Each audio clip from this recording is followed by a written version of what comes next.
आप सब लोग अच्छे होंगे, अच्छे से पढ़ रहे होंगे और अच्छे से खेलकूद भी कर रहे होंगे। थोड़ा सा फेसबुक, थोड़ा सा इंस्टा, ये सब भी थोड़ा थोड़ा चल रहा होगा, है ना। तो आज हम करने वाले अपना आगे वाला टॉपिक। हमने अभी इससे पहले लास्ट लेक्चर में क्या देखा था? इससे लास्ट लेक्चर में हमने करंट इलेक्ट्रिसिटी के बारे में पढ़ा था। ड्रिफ्ट वेलोसिटी हमने पढ़ा था, बहुत ज्यादा इंपॉर्टेंट टर्म था। आज इससे रिलेटेड हम एक रिलेशन पढ़ने वाले हैं। ये रिलेशन अगर आपके स्कूल में अगर आता है सपोज, तो मेरे हिसाब से 2 नंबर या 3 नंबर से ज्यादा में नहीं आएगा अगर ये डराइव करने के लिए देते हैं। और अगर सिंपली रिलेशन पूछ के न्यूमेरिकल पूछ लेते हैं तो वो 3 नंबर का बन सकता है। ठीक है, रिलेशन क्या है? रिलेशन है between electric current, electric current is I and drift velocity of free electron. Drift velocity हमने पिछले लेक्चर में देखा था।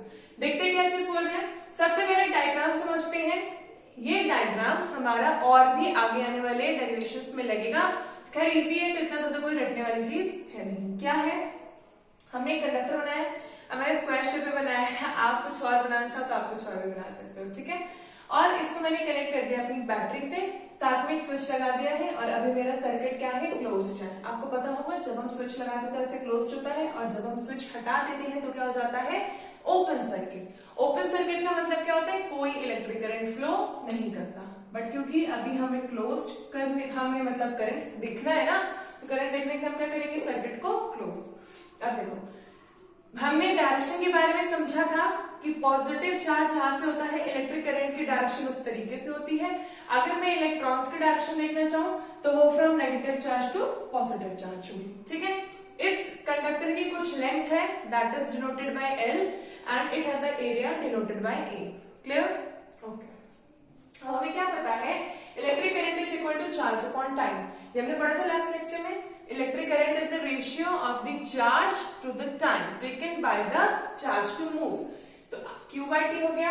Q का फॉर्मूला आपको पता है, Ne। हमने एकदम इलेक्ट्रिक चार्ज में पढ़ा है, क्वांटाइजेशन ऑफ चार्ज में आया था Q इक्वल टू Ne, तो वहां से रखा है Ne बाय T।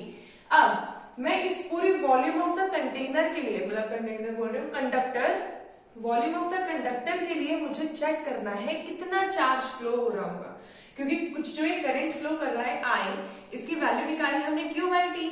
Q क्या है? Charge. Charge is equal to number of electron N into electronic charge E by T। But ये किसके लिए होगा?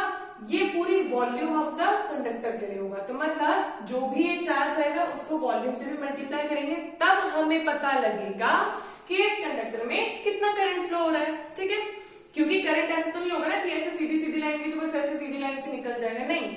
जो ये करंट आएगा वो इस पूरे कंडक्टर में इक्वली डिस्ट्रीब्यूट हो जाएगा। क्यों? क्योंकि it is a conductor and conductor conducts electricity. Conductor allows the current to pass through it. तो इनटू वॉल्यूम कर दिया। अब वॉल्यूम का फॉर्मूला आप लोगों को पता है। अगर सपोज ये क्यूबिक या क्यूबॉइडल होगा, मानो अगर ये क्यूबॉइड होगा तो इसकी वॉल्यूम कितनी होगी? Length into breadth into height. Clear? इसमें लेंथ इंटू ब्रेड्थ को मैं एरिया लिख सकती हूँ, एरिया इंटू हाइट। हाइट भी एक तरीके से क्या है? मेरा डिस्टेंस। हाइट भी क्या है? लेंथ है ना एक। इस एरिया की लेंथ मैंने मान रखी है भी L, मतलब एरिया इंटू L हो जाएगी मेरी वॉल्यूम। अब L क्या है? L हमारा डिस्टेंस है। हमें पता है distance is equal to speed into time. Speed equal to distance upon time, distance equal to speed into time. स्पीड किसकी? स्पीड ऑफ फ्री इलेक्ट्रॉन्स कितनी है? Drift velocity Vd। हमने पढ़ा था ये चीज, drift velocity Vd into time T। तो L की जगह मैंने यहाँ पे क्या रख दिया? Vd into T, speed into distance. अब यहां से ये चीज आ गई, T से T कैंसिल हो गया। क्यों रखा था हमने ये? ताकि T से T कैंसिल हो सके। T कैंसिल हो गया, हमारे पास करंट का फॉर्मूला आ गया NeVd into A। N is number of electrons, E is electronic charge, Vd is the drift velocity of the electrons and A is the area of the conductor। अगर ये समझ में आ गया तो एक इससे फॉर्मूला और बन सकता है जो हमने पढ़ा है करंट डेंसिटी का, J equal to I upon A। I की वैल्यू कितनी है? NeVd अपॉन A से A कैंसिल, कितना आ गया? NeVd, that is the current density. ठीक है, ये दो रिलेशंस बहुत ज्यादा इंपॉर्टेंट है, आगे भी आएंगे तो ध्यान से पढ़ के रखना है। अब दो एकदम सिंपल डेफिनेशंस देखने वाले हैं हम, जो कि हमारी क्लास 10th में थी, और एक हमारी डेफिनेशन है जो केमिस्ट्री में भी यूज होने वाली है। खैर दोनों यूज होने वाली है, देखते कहाँ। Electrical resistance, electrical conductance. क्या बोला? Electrical resistance and electrical conductance. Resistance आपको पता है, रेसिस्ट करना, रोकना, अपोज करना। किसका अपोज कर रहे हैं? जैसे कि हमारा जो कंडक्टर होता है वो इलेक्ट्रॉन्स को नहीं रोकता, वो बोलता है ये कंडक्टर जाओ, इलेक्ट्रॉन्स जाओ, पास कर देता है। लेकिन जो इंसुलेटर होता है वो इलेक्ट्रॉन को रोकता है, वो रेसिस्ट करता है, क्योंकि उसके अंदर रेसिस्टेंस ज्यादा होती है। Resistance is the property to oppose the flow of the electrons. किसी भी इलेक्ट्रॉन को फ्लो होने से जो चीज रोकती है उस प्रॉपर्टी को हम बोलते हैं रेसिस्टेंस। ठीक है, तो हमने क्या बोला? Obstructions in the path of flowing charge carrier. Charge carrier कौन होता है आपको पता होना चाहिए, कीवर्ड्स याद रखो। चार्ज कैरियर इज एक्चुअल में इलेक्ट्रॉन। तो मतलब जब आप किसी इलेक्ट्रॉन के फ्लो के चार्ज को ऑब्स्ट्रक्ट करते हो, रोकते हो इनसाइड द कंडक्टर, उसको हम बोलते हैं electrical conductance, electrical resistance, sorry. इसमें फॉर्मूला क्या होता है? R equal to V upon I, जिसमें V होता है potential difference and I is the current. ये फॉर्मूला हमारा ज्यादा अच्छा आपको ओम्स लॉ में समझ में आएगा, हम वहां पे देखेंगे। खैर ये फॉर्मूला आपने 10th में पढ़ा है, R equal to V upon I. इसकी यूनिट क्या होती है? इसकी यूनिट होती है ओम। ठीक है, जस्ट इसका अपोजिट आ रहा है इलेक्ट्रिकल कंडक्टेंस। अब रेसिस्टेंस का मतलब तो था रोकना, कंडक्टेंस का मतलब क्या होगा? अगर अपोजिट है मतलब कि कंडक्ट कर देना, जाने देना। तो कंडक्टेंस क्या होती है? कंडक्टेंस एक तरीके से कंडक्टर की प्रॉपर्टी है which allows the flow of the charge carriers. Insulator की प्रॉपर्टी क्या है? Resistance which opposes the flow of. बच्चों अब हम समझते हैं ओम्स लॉ के बारे में। ओम्स लॉ बहुत ज्यादा इंपॉर्टेंट लेक्चर है, बहुत ज्यादा इंपॉर्टेंट टॉपिक है इस पूरे चैप्टर के लिए। इससे रिलेटेड क्वेश्चन जरूर बनता है। आपको इसकी स्टेटमेंट, इसका फॉर्मूला, इसका डेरिवेशन, तीनों चीजें आनी चाहिए। ठीक है, हम देखेंगे कैसे करना है। सबसे पहले स्टेटमेंट देखते हैं। ओम्स लॉ की स्टेटमेंट क्या है?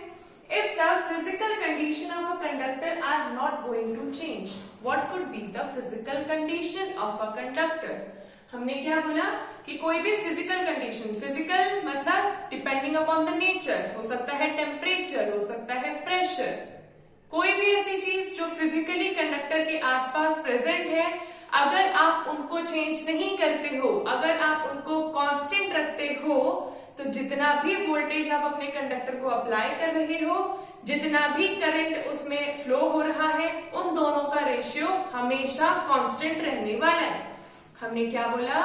If the physical condition of a conductor are not going to change, then the ratio of applied voltage, जितनी वोल्टेज आपने लगाई है, whether through a battery or DC voltage supply, anything, and the current flowing remains constant.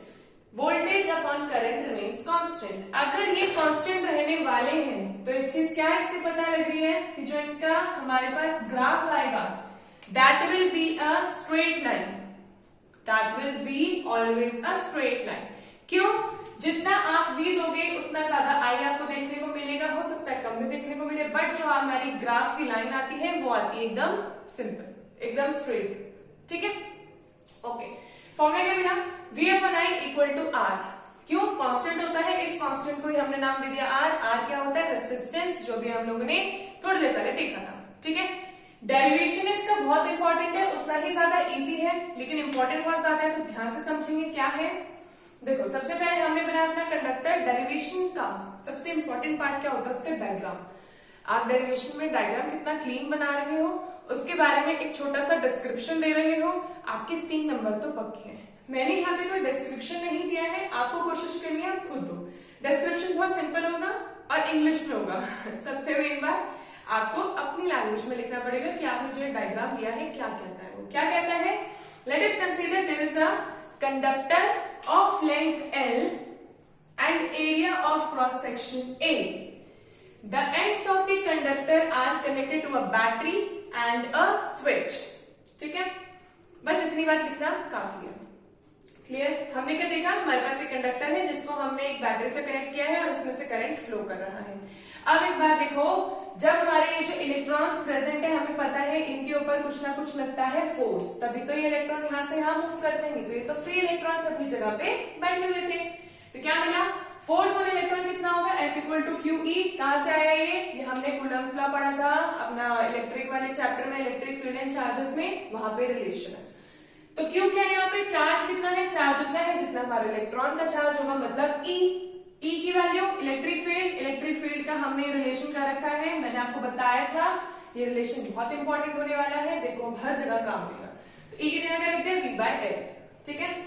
Acceleration produced, जब आप किसी body पे force लगा रहे हो तो कहीं ना कहीं तो वो डिस्टेंस मूव करेगा, और जब वो डिस्टेंस मूव करेगा कुछ स्पीड आएगी, तो कुछ चेंज हो रहा है स्पीड में, दैट इज एक्सेलरेशन। एक्सेलरेशन का फॉर्मूला फोर्स अपॉन मास, कहां से आएगी, F equal to M A से, M equal to F upon A, ठीक है। F अपॉन एम, F की वैल्यू कितनी है, EV upon M, EV by ML हो जाएगा। कैसे हो जाएगा, समझ रहे होंगे तो EV by L by M, तो ये L कहां आ जाएगा, नीचे, EV by ML। From equation of motion, I think third equation of motion, V equal to U plus AT, V equal to U plus AT। यहाँ पे V तो हो जाएगी ड्रिफ्ट वेलोसिटी जो मेरे इलेक्ट्रॉन्स पे आई है, लेकिन U जीरो क्यों होगा, आपको पता है जो इनकी एवरेज इनिशियल थर्मल वेलोसिटी है दैट इज जीरो, क्योंकि ये फ्री इलेक्ट्रॉन्स जब फ्री थे तो आपस में कोलिशन करने की वजह से इनका जो टोटल मोमेंटम, टोटल वेलोसिटी बन रही थी दैट वाज जीरो, ठीक है। तो VT equal to zero plus AT की जगह रख दिया EV अपॉन ML, और T इज द टाइम, यहाँ पे हम क्या ले रहे हैं टाइम के लिए, टाउ क्या था हमारा, रिलैक्सेशन टाइम, दो इलेक्ट्रॉन्स के बीच में कोलिजन होने से पहले जितना टाइम लगता है that is known as tau relaxation time. क्या आ गया यहाँ से, VT की value EV tau upon ML, ठीक है। करंट का फॉर्मूला हमने निकाला था, एक रिलेशन निकाला था अगर आपको याद होगा, NEA/VD, ठीक है। यहाँ पे VD की जगह मैंने क्या रख दिया, EV टाउ बाय ML, यहां से क्या हो गया, यहां से हो गया NE square AV tau ML। अब V यही रखा, I को नीचे भेज दिया तो ML इधर आ जाएगा, और ये पूरी टर्म नीचे आ जाएगी, साथ में टाउ भी नीचे आ जाएगा, तो V अपॉन I मिल गया ML upon NE square A tau. ध्यान से देखो ये सब कांस्टेंट है, क्यों, मास किसका, मास ऑफ इलेक्ट्रॉन, अगर आपको कंफ्यूजन हो रही है तो ME लिख लो, mass of electron, L length of the conductor, एक स्पेसिफाइड कंडक्टर की लेंथ सेम रहेगी, N नंबर ऑफ इलेक्ट्रॉन्स, एक कंडक्टर में कितने इलेक्ट्रॉन्स है, कांस्टेंट रहेगा, ऐसा नहीं होगा चेंज होगा, अभी तो 3 इलेक्ट्रॉन, अब 10-15 इलेक्ट्रॉन हो गए, that is not possible. E is electronic charge, that is a constant quantity. A is the area of the conductor, constant for a given conductor. Tau is the relaxation time, that is constant for 2 pairs of electrons. Clear? इस वजह से जब ये पूरी quantity मेरी constant हो गई तो इसका मतलब V अपॉन I का रेशियो मुझे कांस्टेंट मिल रहा है, जिसकी वैल्यू मैंने किस में रख दी, R में, दैट इज रेजिस्टेंस। और ये पूरा मेरा लॉ क्या किसका प्रूफ हो गया, ओम्स लॉ का प्रूफ हो गया। क्लियर? बहुत ज्यादा आसान है, इतना ज्यादा कोई दिक्कत नहीं होगी, फिर भी एक बार होगी तो आप एक बार अपनी एनसीईआरटी की बुक में से जरूर पढ़ने की कोशिश करेंगे। बार बार क्यों बोलते हैं एनसीईआरटी की बुक बच्चों, एनसीईआरटी की बुक आपकी बोर्ड्स के लिए हद से ज्यादा इंपॉर्टेंट है। मतलब जैसे आपको खाना खाने के बाद पानी इंपॉर्टेंट है ना, वैसे ही आपको एक बार सारे टॉपिक समझने के बाद एनसीईआरटी की बुक बहुत ज्यादा इंपॉर्टेंट है, एक बार जरूर रीडिंग करनी है उसकी, ठीक है। तो आई होप आपको आज का ये लेक्चर इतना समझ में आया होगा। अगर आपको समझ में आया हो आप इसको एक बार जरूर नोट करें, अपनी बुक से एक बार जरूर पढ़ें और बस इसको रिवाइज करते रहें, क्योंकि ये इंपॉर्टेंट है और जितना इंपॉर्टेंट है उतना ज्यादा इजी भी है, ठीक है। आगे फिर हम और चीज देखेंगे क्या कर सकते हैं, इससे रिलेटेड कुछ न्यूमेरिकल्स भी होते हैं, हम वो भी देखेंगे कैसे करेंगे। और तब तक के लिए मेरे चैनल को सब्सक्राइब जरूर करना और रोज देखना मेरे वीडियोस को, ठीक है। Thank you for watching.